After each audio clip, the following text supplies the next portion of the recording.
We are in Job 32. You are almost there. You have almost made it. There's only one person left to speak before Job finally finishes us off, but that's next week. So how many of you are sick and tired of hearing from Job's friends? I am. You're in luck. They don't get to talk anymore. They're done. Yay! I mean, and let's be honest. Could somebody else sitting around the campfire do any worse?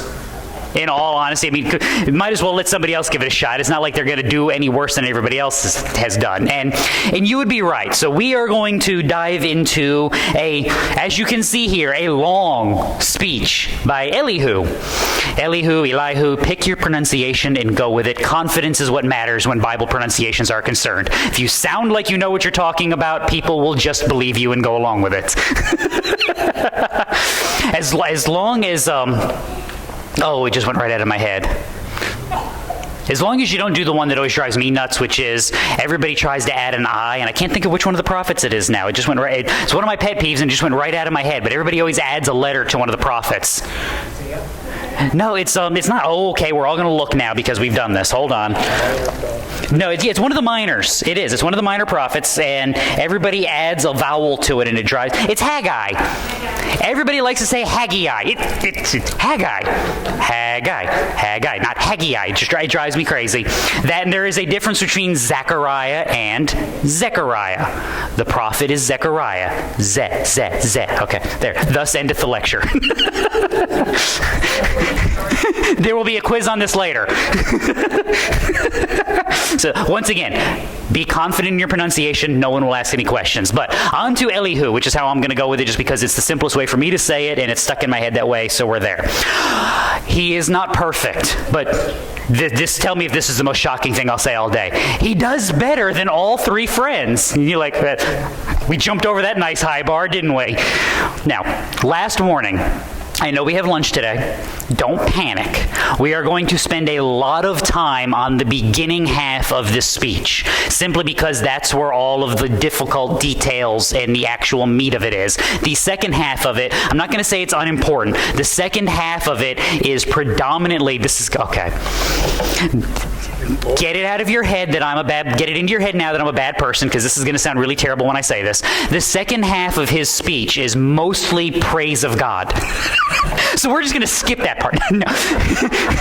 But I do encourage you to read all of it. It is very good. It is very edifying. It is very uplifting. But it is built on the things he says at the beginning. The reason we're going to go through it quickly is because it's a lot of repeated themes that we can take in big pieces as opposed to individual verses that need to be broken down. So I'm not telling you it's not good. I'm just saying we got to pick something in all of these chapters for you to read at home. So we're going to go with the praise. You need positive and encouraging. You finished it in your head, so I don't have to anymore. That is officially going to become like when someone looks at you and goes, "Sweet Caroline." See? Yeah. I'm just going to go positive, encouraging, and in your back of your brain there's a thing twitching going, "K-love." So, all right. So let's dive in. We start at chapter 32, and we will start right there at the beginning. Then these three men ceased answering Job because he was righteous in his own eyes. But the anger of Elihu, the son of Barachel, the Buzite of the family of Ram, burned. All right, we're going to pause right there. What's a Buzite? Buzite, I don't care. Pick one and go with it. Jeremiah 25 will help you out. All the kings of Tyre, all the kings of Sidon, and the kings of the coastlands which are beyond the sea, and Dan, Tema, Buz, and all who cut the corners of their hair. So we do have other mentions in Scripture. Once again, the argument about Job's authorship is either Moses or Solomon. Pick one, go with it. I don't care. Gun to my head, depending on the day, I'd probably pick a different one each time you ask me that question. Most of these names are more than likely anachronistic, meaning they were being used in the time of the author to describe a time that he was not in. So when we're talking about him being a Buzite, that's because that's who lives there now in the area that Elihu is from. If you really want to get technical about it, get an excuse. You ready? Run to the map. His family would have been from somewhere in this area along the eastern side of Sinai, which is where Moses' father-in-law in the Midianites would have been settling with their herds and flocks. So if you're looking at that, if you're looking at a map in your Bible, I said eastern, didn't I? I'm sorry. Western side of the Sinai Peninsula. So there you go. Now, his anger is burning. Against Job, his anger burned because he justified himself before God. That's actually a really good reason to be angry. Who's the Holy One in that equation, Job or God? Who's the one who justifies and who's the one who draws the standard? It is God. Remember, it is the fool that has said in his heart, there is no God. They are corrupt. They have committed abominable deeds. There is no one who does good. The Lord has looked down from heaven upon the sons of men to see if there are any who understand, any who seek after God. They have all turned aside. Together they have become corrupt. There is no one who does good, not even one. That's Psalm 14. That's what Paul's quoting in Romans 3 when he makes his same argument. Instead, go to another prophet. How shall the righteous man live, Habakkuk? Though as for the proud one, his soul is not right within him, but the righteous man will live by his faith. Job justifying himself before God is part of the problem. Job has located his righteousness where? In him, in his actions. That's why he demands, if I stand before God, I will be not guilty. Job has misunderstood what makes him righteous. Therefore, Elihu is angry. But wait! There's more. And his anger burned against his three friends because they had found no answer and yet had condemned Job. That's also a pretty good reason to be angry. Imagine we're annoyed reading this. Imagine sitting there and listening to it. How many times you'd be like... It's like, I wonder how many times he just got up. He's like, I gotta go for a walk. I can't take this anymore. Because hasn't this been the entire argument? Well, we know you did something. No, I didn't do anything. Well, you obviously did something. Look at you. Something bad happened to you. You must have done something wrong. I haven't done anything. Well, you did something. It's obvious. If you're going to keep condemning the man, at some point you have to come up with what? Something that he has done wrong. What they are doing is the opposite of living wisely. Again, Christian, what's your standard? James 1. If any of you lacks wisdom, let him ask of God, who gives to all generously and without reproach, and it will be given to him. But he must ask in faith without doubting. For the one who doubts is like the surf of the sea, driven and tossed by the wind. That man ought not to expect that he will receive anything from the Lord, being a double-minded man, unstable in all his ways. What does being double-minded and unstable look like? We have no idea what you did wrong, but it must be something, so you're guilty. I mean, that sounds like a bad Monty Python sketch about the Spanish Inquisition, doesn't it? Like, you've done something. We don't know what, but it's something. That's what this entire back and forth argument has been. So he's annoyed. But if he just went off angry, would he be doing any better than anybody else in this? No, he would not. So he continues. Now, Elihu had waited to speak to Job because they were years older than he. And when Elihu saw that there was no answer in the mouth of the three men, his anger burned. He's being patient. 1 Peter 5. You younger men likewise be subject to your elders, and all of you clothe yourselves with humility toward one another, for God is opposed to the proud, but gives grace to the humble. Now, this is the good news. This is what, in all of this conversation, true wisdom would have looked like. Thinking, hearing, evaluating, and when all has been said, going, okay, now let's figure out what's right. And we're going to figure out what's right, not based on what Job has said, not based on what the three friends have said, but based upon what we know about who? What should be the standard, Christian? What we know about God. Let's stop, understand who God is, and then understand how we live in light of that and what has come in regards to those truths. This is one of those things, you and I have gone over this a bunch of times. Start with you, try to understand your world in God. What does that look like? Yeah, train wreck, nothing good. Start with God, understand the world and your place in it. What do you know? Things begin to make sense. Things begin to have explanation and understanding. Again, again, true wisdom. We're finally going to get some. So you ready? Here we go. So Elihu, the son of Barachel, the Buzite, spoke out and said, I am young in years, and you are old. Therefore, I was shy and afraid to tell you what I think. I thought age should speak, and increased years should teach wisdom. But it is a spirit in man, and the breath of the Almighty gives them understanding. The abundant in years may not be wise, nor many elders understand justice. That's actually a really stinging rebuke. That's, here I am, sitting amongst all you wise elders, waiting for wisdom from on high, and never mind. Never mind.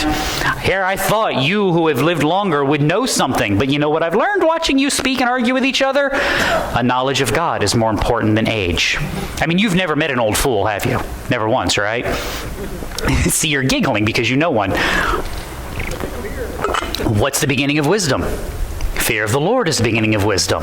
Understanding who God is, what this world looks like in light of Him. You can live 1,000 years if you don't start with God. What are you going to come up with? That's why I laugh and I get a kick out of watching some of these interviews, and I will do this on occasion just to torment myself, because I'm weird. Don't be like me, kids. I will watch interviews with secularists and atheists just to kind of, when they're talking not about religion, but when they're talking about the world in general, just to kind of see what the foundations are. And what you realize is, like, it sounds really smart and really enlightened because they're using all these big words and fancy ideas, but when you get down to the core of it, it's just bleh. There's nothing, there's no there. There's no substance to it because they've rejected the foundational truth of things, and then they're trying to make sense of everything else in regards to what would life look like if we built it in a swamp. I mean, you could build a really nice house, you could build a really nice life, but at the end of the day, you look at the window and and that's kind of what it reminds me of. 1 Timothy 4 gives you an understanding a bit. Prescribe and teach these things. By the way, these things are everything that's come before in 1 Timothy. Let no one look down on your youthfulness, but rather in speech, conduct, love, faith, and purity. Show yourself an example of those who believe. In other words, Timothy, I don't care if you're younger. You know God. You know the Scriptures. Therefore, teach and show what does a believer look like who is demonstrating wisdom in spite of his years. That would be something that would be a good idea to train children up in, wouldn't it?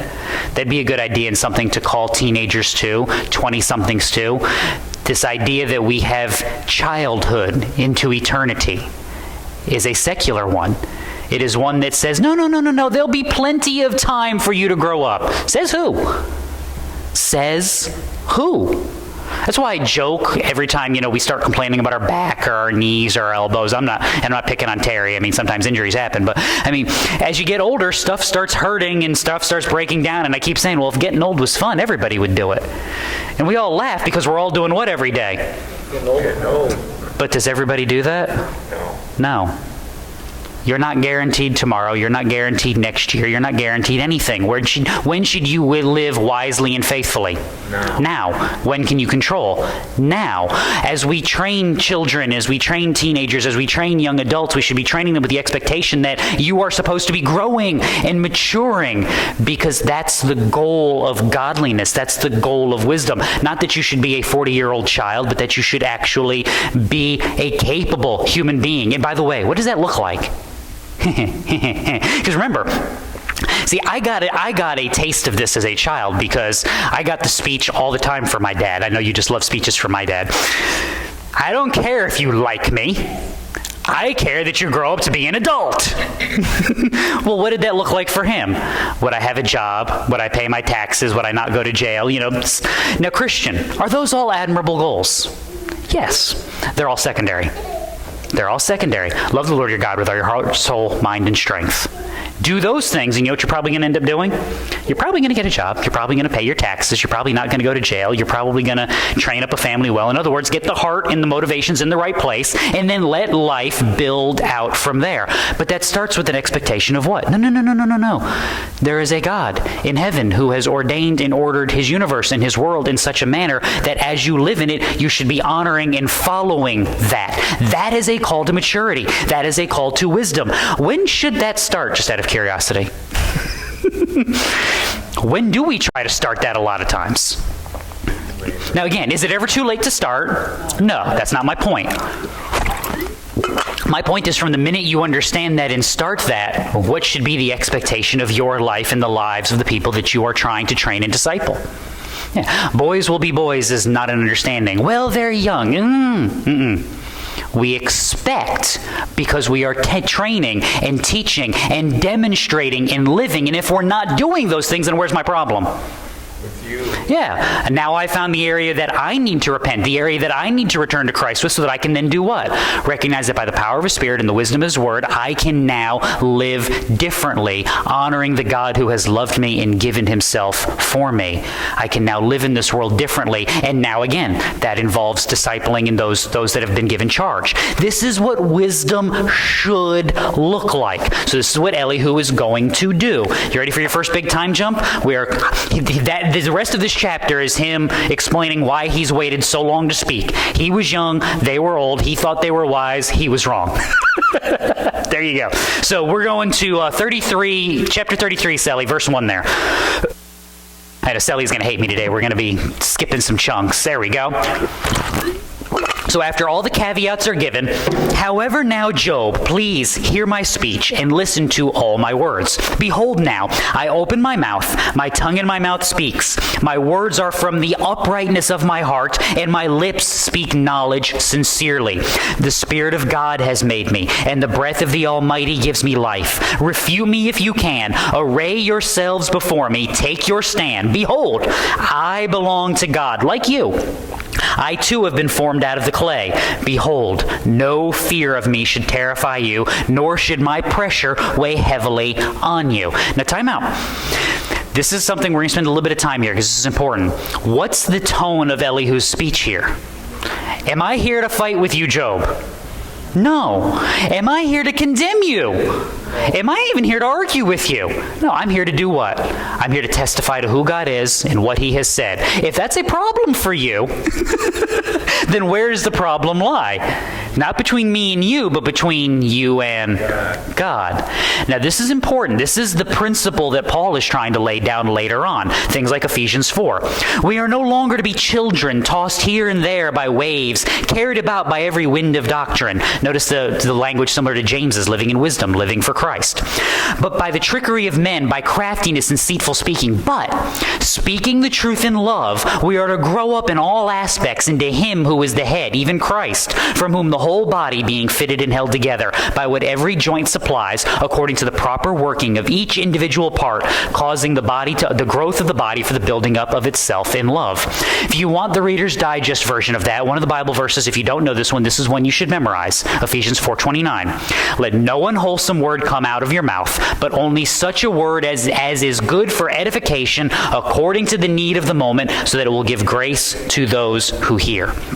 Now, let's have some fun, because this has actually been a conversation and will continue to be a conversation in the modern world. You need to watch your tone. Dun, dun, dun. Some of you are like, I have heard this lecture before. Probably, but not the way I'm going to give it. You ready? Tone is not a product of the outcome of your words. Tone is a product of the outcome of the intentions of your heart. Thus endeth the lecture. No, I wish. I'm serious. We are told all the time, well, you just sound angry. Why? Well, because you keep disagreeing with me and telling me how wrong I am. Let's wait for it. That's because you are wrong. See, that doesn't make me evil or make my tone bad. That makes you wrong because you have rejected God and are walking contrary to His ways. If you disagree with me on this, don't talk about my tone, talk about the Bible. Once again, if you want to have this argument with Job and Elihu, where is Elihu trying to lay the foundation? Disagreement's not between us. I don't care. This is between you and God. And you are in the wrong place before God. Therefore, I'm going to show you that, demonstrate what it looks like when it's right. And if you have a problem with that, Take it up with the big guy upstairs. Don't take it up with me. This is how you should be interacting with the world, Christian, is you should be trying to, again, live out the truth that you know from Scripture. Your walk matching what you believe to be true and what you know you are supposed to be doing. When you encounter the world while doing that, that's just going to go smashingly well, right? Suddenly I'm British and things are going to go smashingly. Don't ask me where that idea came from. I mean, that's just going to go amazing. Things are going to be awesome for you. There will be no conflict. There will be no friction. Everything will be perfect, right? Right? No. You wish it would. I wish it would. That would be so much easier. And when it's not, you're going to be called difficult. You're going to be called hateful. You're going to be told that your tone is wrong. You're going to be called, you need to be nicer and kinder, and you need to tell them to shut up. And I'm not kidding. Because at the end of the day, you stand upon truth. And the argument is not between you and the world. The argument is between the world and God. You are merely there to demonstrate the truth. Always remember this. You can't win the argument. What are you going to convince a rock of, just out of morbid curiosity? Nothing. Just, I mean, would you know what, Podium? I'm really sick and tired of the way you stand there like that. You know what I mean, if I started talking like that and I was serious, what would you do? You'd be like, okay, it's finally cracked. It's finally happened. And let's be honest, none of you would leave. You would want to see exactly how that turned out. You would be bringing lunch in here like, okay, let's see how this goes. That's what you would do. It's I know it, you know it. Let's all just be honest about it. Because you know I'm crazy, because what is this going to accomplish? Arguing with the Podium. That's why I laugh about talking to the TVs when they start flickering on me, because what is that really going to do? Nothing. What are you going to convince those who are dead in their trespasses of sins, just out of curiosity? What are you going to make them do? What are you going to convince them of truth? You testify and trust what? That God by His Holy Spirit will regenerate, that God by His Holy Spirit will change their heart and mind and put them upon a new path. You are being faithful, not unto this argument, but you are being faithful unto God who redeems and rescues. You are pointing them not to your wisdom and brilliance, but to a God who redeems and rescues. If you end that conversation, be like, I was right and now they know it. Good job. Congratulations. Now what? But if you've left them with the testimony of Christ ringing, then you have succeeded, even if nothing has changed, because you are faithful unto the God who has rescued you, redeemed you, called you, sanctified you, and sent you out into this world to do battle. That's the goal. That's the hope. This is the place you're supposed to rest. This isn't about us versus them. This is about what happens to them when it's still them versus God at the end of eternity. And that's the battle we don't want to see happening. So, Elihu is going to summarize. Surely you have spoken in my hearing, and I have heard the sound of your words. And now this is his quote. You ready? This is what Job has said. I am pure without transgression. I am innocent, and there is no guilt in me. Behold, he invents pretexts against me. He counts me as his enemy. He puts my feet in the stocks. He watches all my paths. Now, in Elihu's defense, that's actually a pretty good summary of what Job has said. I mean, he's trying to distill like 15 chapters down to 3 verses, but that's pretty good. Job in Job 9 said, I am guiltless. I do not take notice of myself, and I despise my life. In chapter 10, he told God, according to your knowledge, I am indeed not guilty, yet there is no deliverance from your hand. So, this is a good understanding of what Job has said. He has given you the Reader's Digest version, and now he's going to rebuke it. Now stop. This is why all this time I've been asking you, how would you respond to Job? With what would you answer his complaints? Because Elihu is going to rebuke Job by answering his objections. Nope. By explaining to Job exactly how he was wrong. Nope. He's going to rebuke Job with the greatness of God. He's going to start singing how great thou art in high baritone, and Job, no, I'm kidding. Just making sure you guys are all still paying attention. If this was a musical, though, that would be the next scene, though, wouldn't it? This guy stand up, spotlight on him, Sorry. Behold, let me tell you, you are not right in this, for God is greater than man. Why do you complain? against him, that he does not give an account of all his doings. Indeed, God speaks once or twice, yet no one notices it. In a dream, a vision of the night, when sound sleep falls on men, while they slumber in their beds, then he opens the ears of men and seals their instruction. In other words, what Isaiah would remind them, that God's thoughts are not your thoughts, and his ways are not your ways, but his thoughts and his ways are above you. He starts out with basically this: Job, who do you think you are? Seriously, who do you think you are that you're going to stand there and say, I did everything right? How dare you do this to me? Because you've never said that. You've never thought that. You've never, like in the back resources of your mind, put that in the bag. No, you've never done that. Elihu continues, that he may turn man aside from his conduct, keep man from pride. He keeps back his soul from the pit, and his life from passing over into Sheol. Again, the grave, into the grave. Man is also chastened with pain on his bed, and with unceasing complaint in his bones, so that his life loathes bread, and his soul favored food. His flesh wastes away from sight, and his bones which were not seen stick out. Then his soul draws near to the pit, and his life to those who bring death. Because I recognize that God is at work and he is greater than I am, then I can recognize that when he works, he is working for a reason. That's what Elihu is on about right here. In other words, what was one of the things we kept talking about all through the interactions with Job and his friends? Nobody at any point goes, Job, okay, let's assume you're right and you did nothing wrong and you are righteous from God.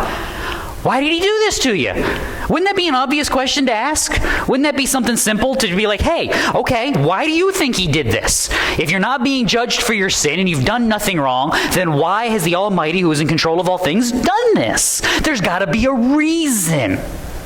Nobody thought to ask that until Elihu. This is his understanding. Now, your New Testament would give you answers to these questions, things like Romans 8.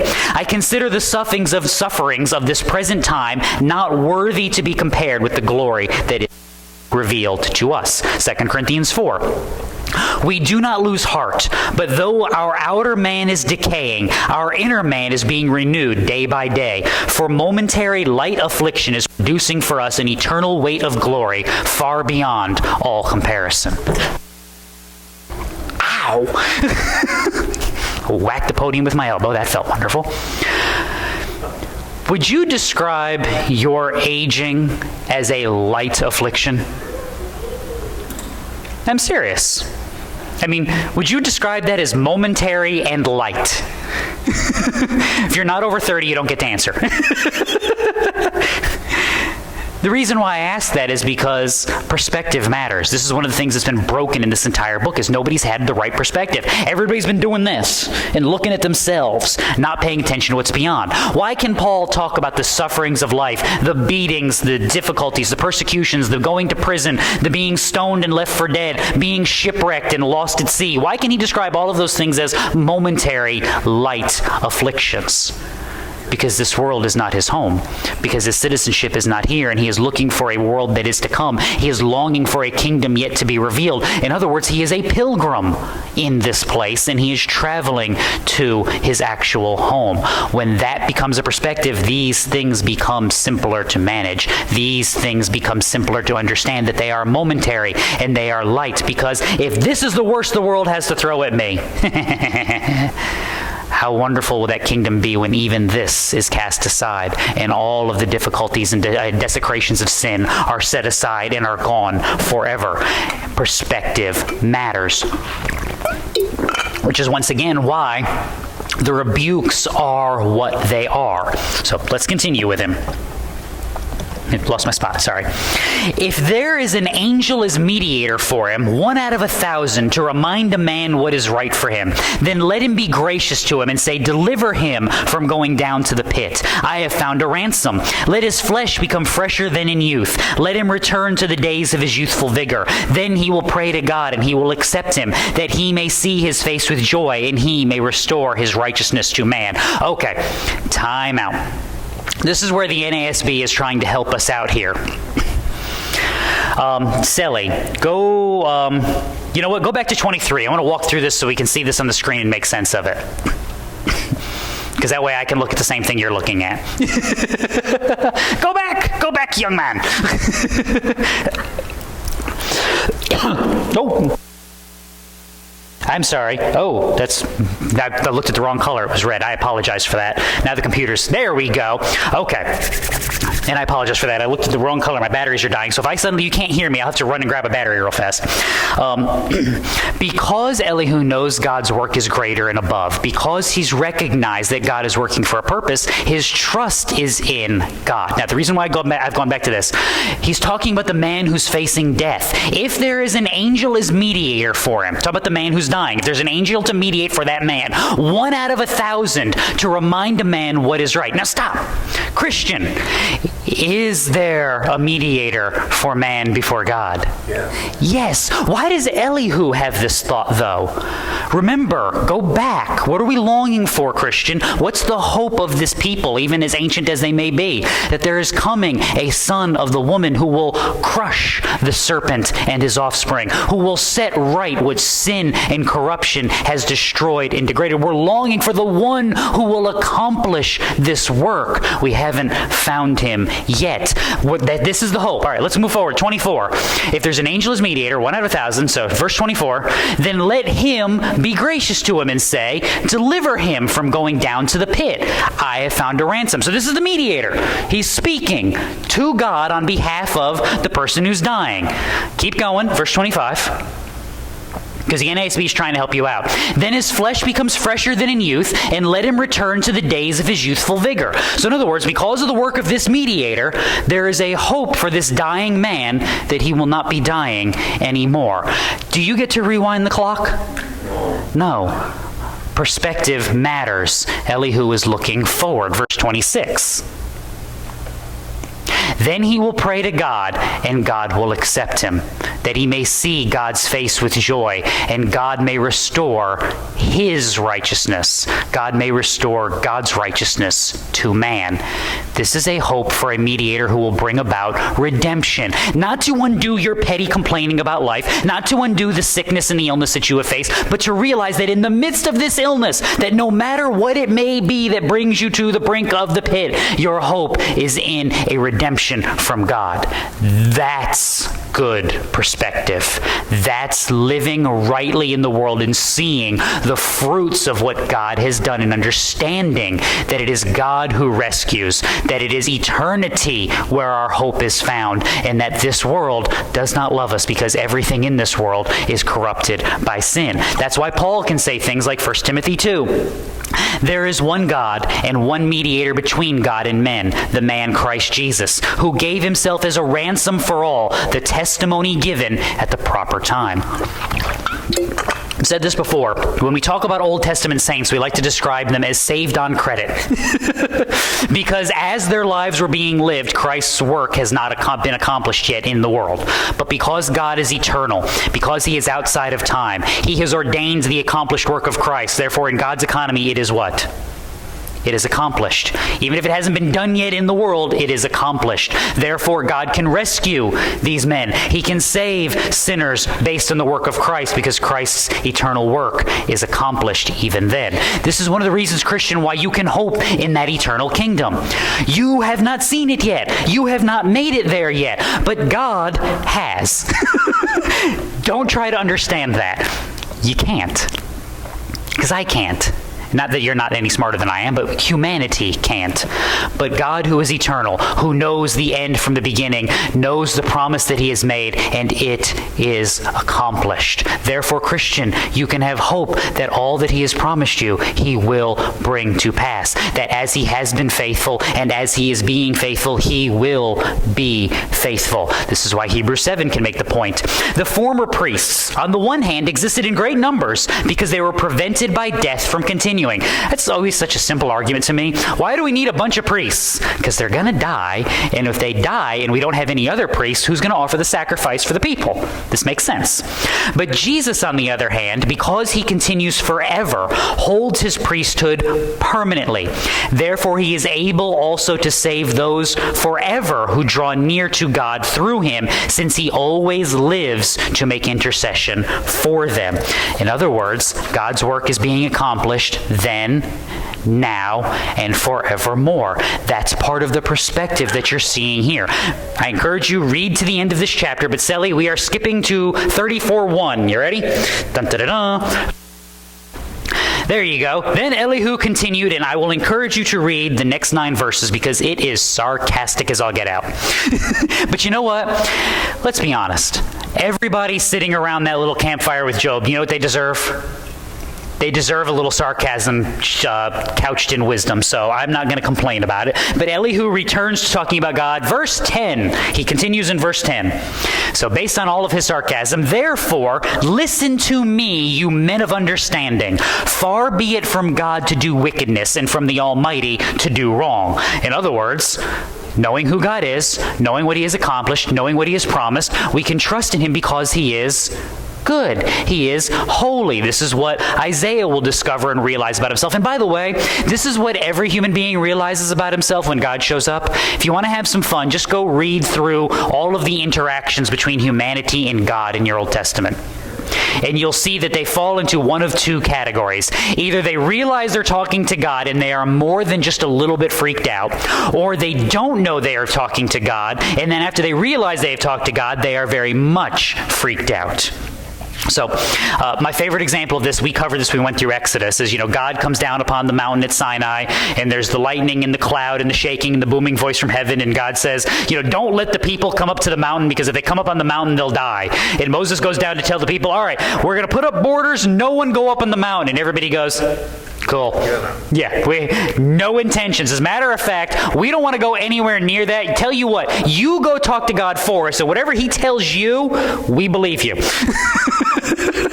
They were all, it's again, don't come up the mountain. And everybody went, duh. that was necessary. It's like when you read instructions on something, you're like, don't put this in your ears. And you're like, I didn't need to know. I needed to be told that. Okay, good deal. Don't shove a knife up your nostrils. Who did that? Always realize that every dumb warning label you have ever seen is because somebody did that. Somebody did that. Just remind yourself of that, and then thank God that you didn't need to be told that, okay? There you go. So, Elihu continues, for he pays a man according to his work, and makes him find it according to his way. Surely, God will not act wickedly, and the Almighty will not pervert justice. In other words, God is a just judge. Proverbs 11:1, a false balance is an abomination to the Lord, but a just weight is his delight. So God is the just judge because he is holy. He gave him authority over the earth. Who gave him authority over the earth, and who has laid on him the whole world? If he should determine to do so, if he should gather to himself his spirit and his breath, all flesh would perish together, and man would return to dust. In other words, who runs this place? God. What say do you have in that? Like, when the election for God was held, who did you vote for? And the answer was what? I didn't, because there was no election. Had there been an election, who would you have voted for? Be honest. If there was an election for God, no one would have won, because we would have all done the same thing. That's me! And then we would have counted up the votes, and everyone would have gotten one vote, and then we'd go, all right, we got to have a recount. Let's do it again. And we'd have had the second election, and everybody would have had one vote. That's why there was no election. It's not like you voted or you appointed God. God, he is and was and is to come. He is beyond and above you. You cannot understand. You cannot comprehend. That's one of the things that makes him God. Therefore, when he is God and you are not, and he has created and you are the created, who's in charge here? God. Like when you make a decision on what to have for dinner, does the dog get a vote? No. Why not? He's hungry. He has preferences. I would prefer different things. The answer is no, because he's the dog. He lives here. He doesn't pay the bills. He doesn't, pay the taxes on anything. He doesn't do anything. He just gets whatever you give him. You don't take his input onto these things. He lives here. He's yours. You're God's, whether you like it or not.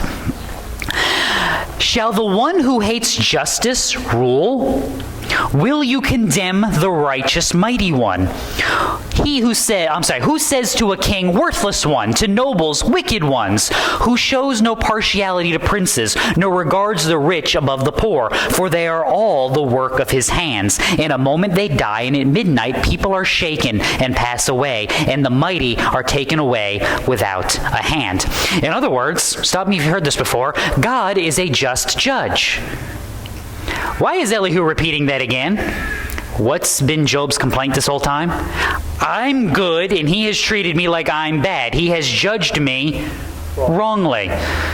That starts with an understanding of who you are without an understanding of who he is. Once again, what is Elihu doing? Proper perspective. God is holy.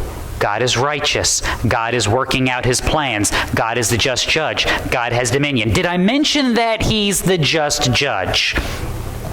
For his eyes are upon the ways of a man, and he sees all his steps. There is no darkness or deep shadow where the workers of iniquity may hide themselves. For he does not need to consider a man further, that he should go before God in judgment. So, this holy, righteous God, who is working out his plan in the world, who is a just judge, who has dominion over all things, and is the just judge, what has he missed? Nothing. He sees everything. You didn't bring him new information. It's not like you're sitting here complaining was suddenly a revelation to him that he needed to deal with. He heard, he saw, he knows. Now, the reason why we went through that as painfully slowly as we did was because that understanding of everything from 32 to this point is going to inform the therefores that Elihu comes to. This is what this should have looked like the whole time. So you ready? He breaks in pieces mighty men without inquiry, and sets others in their place. Therefore he knows their works, and he overthrows them in the night. They are crushed. He strikes them like the wicked in a public place, because they turned aside from following him. In other words, God was just, and had no regard for any of his ways. God, when he judges, does so how? Just in case you're wondering, he's the just judge, therefore he judges justly. So that they caused the cry of the poor to come to him, that he might hear the cry of the afflicted. When he keeps quiet, who then can condemn? And when he hides his face, who then can behold him? That is in regard to both nation and man, so that godless men would not rule, nor be snares of the people. In the midst of that judgment, he is merciful. He does not uphold the wicked, because he is providing mercy in the world. Keep going, we're almost there. For has anyone said to God, I have borne chastisement, I will not offend any more. Teach me what I do not see. If I have done iniquity, I will not do it again. Shall he recompense on your terms, because you have rejected it? For you must choose and not I. Therefore declare what you know. God is just to those who repent and trust. If you claim to be righteous and you have not trusted in God, well, then that's going to be the standard you get judged with. Here we go. Here's your punchline. Men of understanding will say to me, and a wise man who hears me, Job speaks without knowledge, and his words are without wisdom. Job ought to be tried to the limit, because he answers like wicked men. For he adds rebellion to his sin, he claps his hands among us, and multiplies his words against God. We got there, and Elihu nailed it. You start out Job complaining that you are good, that you are righteous, that God owes you a hearing, and that he has treated you unjustly. Stop. He is righteous, and he is holy, and he is working out his plans for his people, and he is judging rightly, and he holds dominion, and he is judging rightly, and he is working out all of his justice in this time. Who do you think you are? Your complaint is your condemnation. Is this not where we came to as a conclusion about 3 weeks ago? Because we started with what? Who God is, what he has commanded in this world. Job's very actions and crying out that he is being judged is a demonstration of his sinfulness. God is holy and can be trusted in judgment. Therefore, when he judges you, you are guilty. This is where we should have gotten to. Where are we? I'm confused. Hold on. We're in chapter 34. Shouldn't we have gotten here about chapter 4, chapter 5? Why didn't we? because we didn't start with chapters 32 and 33. This is why I tell you to think through your world and evaluate it rightly. Are you ready for your big theological words of the day? Here we go. This is always the fun part. You are supposed to be living a life based on orthodoxy. Right saying, right believing. Your orthodoxy is supposed to have influence on what we call your orthopraxy, your right living, your practice of your knowledge. In other words, what you do is primarily influenced by what you believe. Christian, what is what you believe going to be influenced by? What you want, how you desire, what you know to be true or believe to be true in this world. In other words, your foundations matter. This is why I tell you, you can't win the argument with the world. The heart is broken. You can't rip out that heart of stone and give them a heart of flesh, but God can. Therefore, your argument with them is a testimony to the mercies of Christ and his rescue from the judgment that abides against sin. This is why I've told you 1,000 times. I love those Ray Comfort videos on the beach. If God were to judge you according to these commandments, would you be innocent or guilty? I don't believe in God. Yes, you do. No, I don't. Yes, you do. And if you'll ever notice, after about one back and forth, you know what they do? They answer the question, because we know that you know what's true, and you know that we know that you know, and we could do that for a really long time, and I won't do that. The fool has said in his heart, there is no God. They have become unjust. They have rejected the truth of God in unrighteousness. They know. That's why they want you to shut up. That's why they want to call you hateful. That's why they want to call you mean. That's why they want to tell you your tone is wrong. Not because you've said something wrong, but because you have told them the truth that they already knew in their heart. You have never once, I guarantee this, you have never once been standing in your sin and gone, I cannot believe this. This is a total shock. Nobody told me I wasn't supposed to do that. That's never happened. You knew. You knew. You talked yourself into it. You lied to yourself to convince yourself it was a good idea. Whatever it was that you did to get you to do the thing that you knew you weren't supposed to do. Yeah, I'm going to go with that. It wasn't a shock. It wasn't an accident. Oops. It was rebellion. You knew, and God knew, and for that too Christ died. This is why the hope is in him and not in you. This is why the pictures of the kings are so important. They are not righteous and good men, as perfection would call good. They are good men as God would call good, because he has rescued them and he has redeemed them. That's the standard. What's your standing before God? This is what Job has continually gotten wrong. We know Job's righteous. God told us so in the beginning. Blameless and upright in all of his ways. Why? Because he's been redeemed and rescued by God. Which means, what should Job's answer be? I am righteous because God has cleansed me.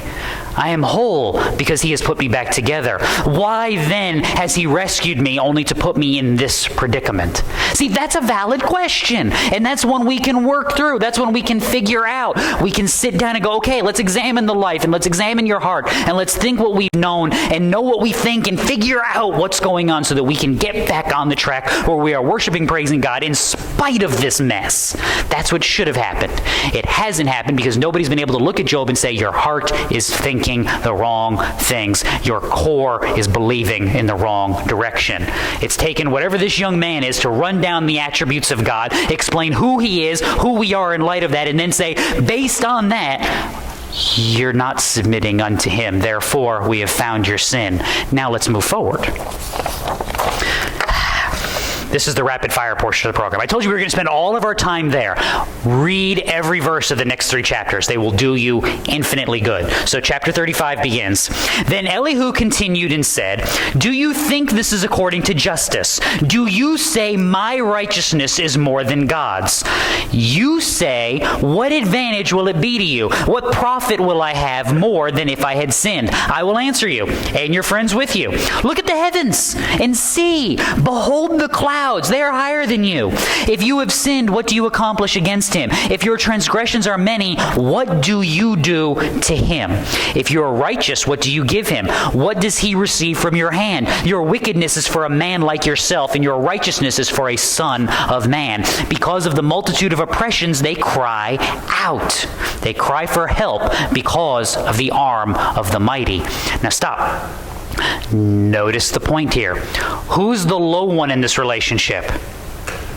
Job and his friends. Who's the high and exalted one? God. This is about perspective. This is another roundabout way of saying, Job, you want to know what you bring to the table. What do you mean, what do you bring? Who do you think you are in this relationship? Who are you? What do you...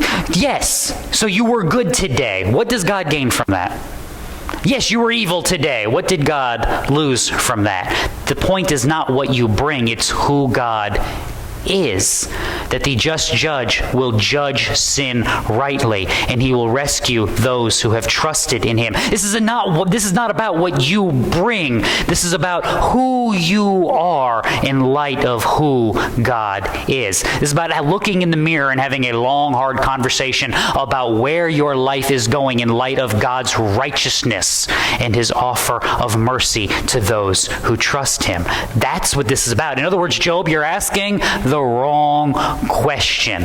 I mean, Paul will run this down in Romans 9. Who are you, O man, who answers back to God? The thing molded will not say to the molder, why did you make me like this? Does it? Or does not the potter have a right over the clay to make from the same lump one vessel for honorable use and another for common use? That'd be a good application to this situation, Job. You claim to have done everything right, that God owes you more than this. Does he? Does Job owe you everything in life to be amazing? Does Job owe you everything in life to be wonderful? Does Job owe you every good thing? Does God owe you every good thing? The answer is no. Your hope is not here. Your hope is in eternity. You're longing for the work of that mediator. That's where it's supposed to be. Now, trying to think. I have this laid out, but we are going to do this such a disservice because there's just no way to run through all of this. So again, I encourage you, read every bit of this because this is what he's going to do for the next few verses. I mean, no one says, where is God, my maker, who gives songs in the night, who teaches us more than the beasts of the earth, who makes us wiser than the birds of the heavens. There they cry out, but he does not answer because of the pride of evil men. Surely God will not listen to an empty cry, nor will the Almighty regard it. How much less when you say you do not behold him? The case is before him, and you must wait for him. Now, because he has not visited in his anger, nor has he acknowledged transgression well, so Job opens his mouth emptily. He multiplies words without knowledge. In other words, once again, Job, think about this rightly, understand who God is and what he calls. Now, here's your rundown. You ready? Sally, you're not going to be able to keep up with these verses, so we'll just hopscotch towards the end. So there you go. You've been warned. 36, 1 through 8, God has strength. God is the Almighty. We get that, right? 36, 9 through 16, the Almighty who has strength has understanding. That makes sense also. The ones who are hoping for wisdom should turn to the source of wisdom. 36, 17 through 23. Stop me if you've heard this before. God is just in his judgments. Why does Elihu keep coming back to that one? Because what's Job's complaint? Therefore, we're going to hammer you with the truth of this. And then 24 through 33, this is the really good one. God is actually the one who saves. Now, realize this. Does Elihu come up with that idea out of thin air? No, it's built on what? That God is the one with strength. He is the one with wisdom. He is the one who judges rightly. Therefore, if you're going to make it, who's going to be the one that carries you through? God will.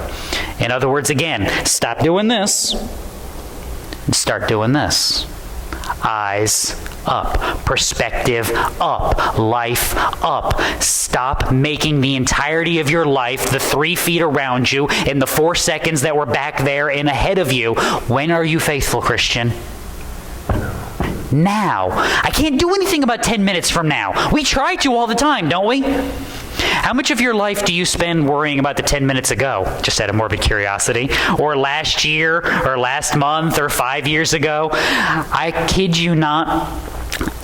I had an argument with myself yesterday about something stupid I said in 2004. I had to actually stop and think about how long ago it was. I'm going, oh my goodness, you've gotten that pathetic. Okay, let's let that go.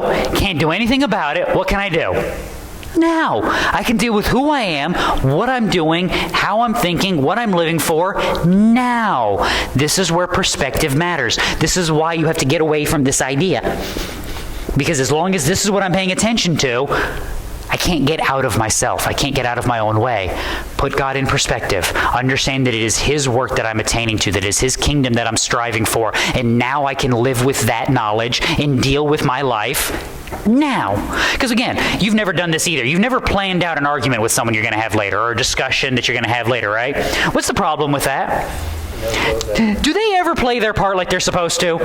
Ever? Like one? Not even one time. Just like, and now you're mad. And who are you really mad at? Them, because they didn't play their part like they're supposed to. How dare they not do this? Why? Because you tried to live all that time then. Just like you've never had an argument with someone and you can't actually answer what they're saying because you're not listening. Because you're so busy doing what? Thinking of the next good zinger that I'm going to use, so I didn't actually hear what you said. Because you're not being patient. You're not being wise. You're trying to live for that moment that is to come rather than the one that is now. So 37, 1 through 5, God is the ruler. Yeah, we've covered this, right? The one who has strength, the one who has wisdom, the one who is eternal, the one who is the just judge. He should be in charge of things, right?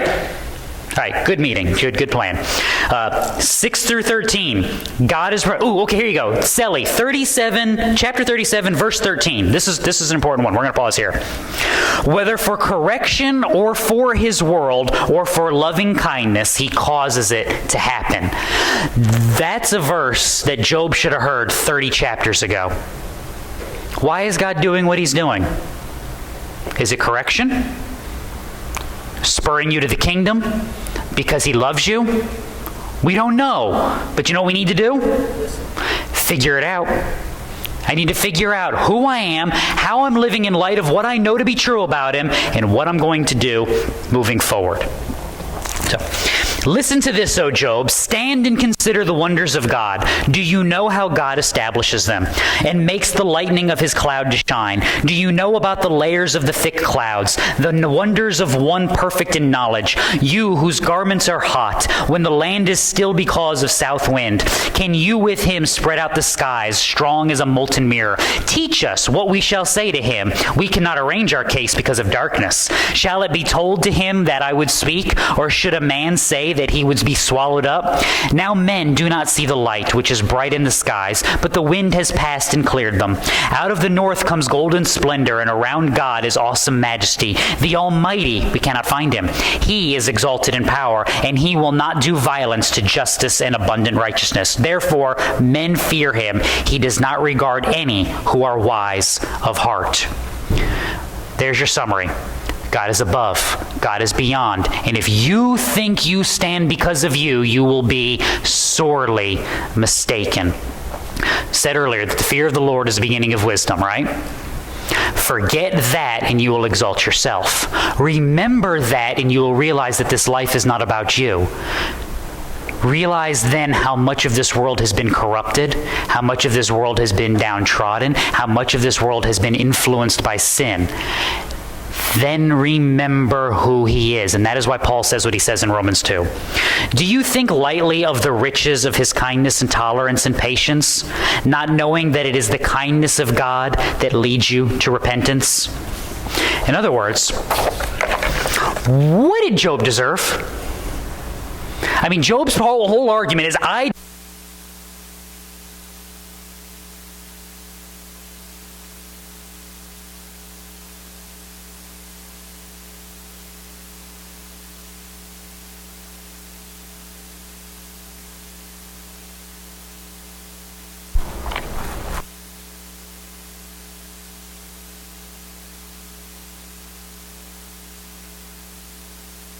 these are mostly dead too, but they're not as dead as these dead ones. There you go. What did Job deserve? Job's argument is, I was good. I didn't deserve this. A scriptural argument is, Job, you're a sinner. You deserve 10 times worse. But you had family, and you had prosperity, and you have the knowledge of God and wisdom from on high. In other words, you have more than you ever should have been given. That's the kindness of God. It's a recognition that He does not deal with us in every moment what we deserve. Again, you know why you're not voted for God?